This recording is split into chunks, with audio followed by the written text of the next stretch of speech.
Hey everyone, Anthony Fantano here, the internet's busiest music nerd. Hope you're doing well. OVO, October's very own, Drake's own little music label, continues to put out R&B that strikes me in such a way that is unlike any other label releasing R&B or alternative R&B right now, or other artists sort of dabbling in the genre as well. And sort of what hits me about the output on Drake's label is that nearly every record, it's almost as if the artists on the label have to stick to a particular sound or aesthetic.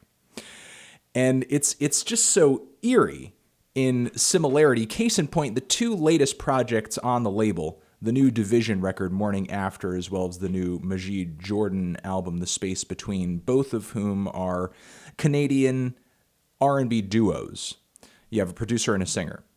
And both records feature this really skeletal, simplistic, somewhat minimal, very glossy production, and these boyish lead vocals that don't really have a whole lot in terms of, I guess, emotional weight or fire or character. It's just really subtle, it's really smooth, it's really faint, it's really average. There are no risks being taken or anything. It's all very uniform, it's all very one note, it's all very samey.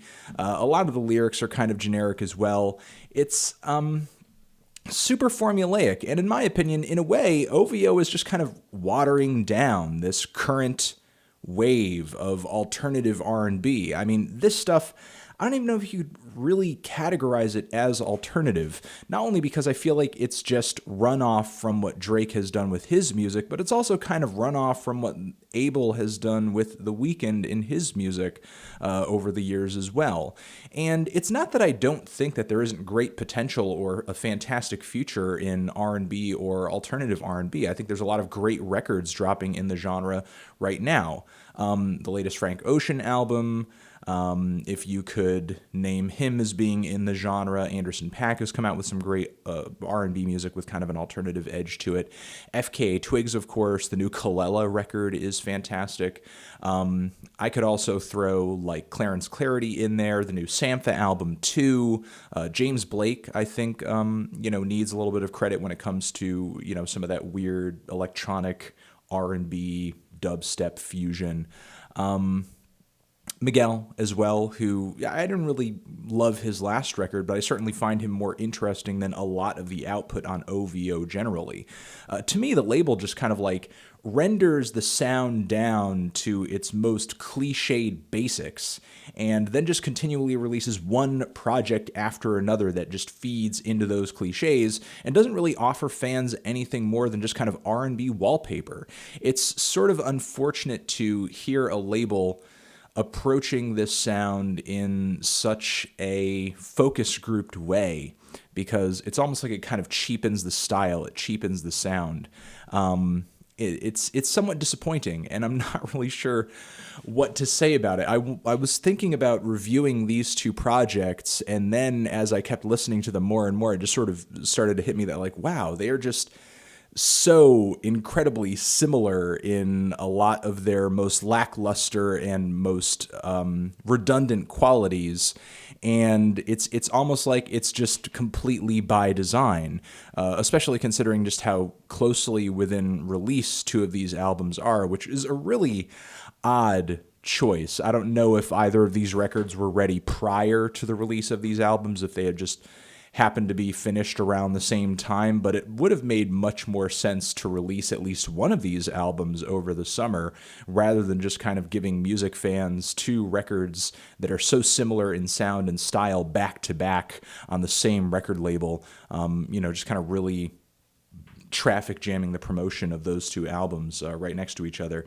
Maybe in the end it'll work out better in terms of numbers. I mean, I feel like a lot of the rules that we used to function on in terms of record promotion in the music industry have sort of gone out the window in the age of streaming. However, it's sort of odd for the label to almost kind of expose itself as really just kind of being this place where you get this sound, and this is pretty much the sound you're getting. We're not going to be pushing boundaries. We're not going to be encouraging our artists to actually kind of come through with a definitive sound or find something that's all their own. I will say the vocals on the Division record are a little bit more nimble and dynamic. There is a little bit more in the way of vocal acrobatics. And on the Majid Jordan record, the beats tend to be a little bit more dancey, funky, think Hold On, We're Going Home, that Drake single, which I know that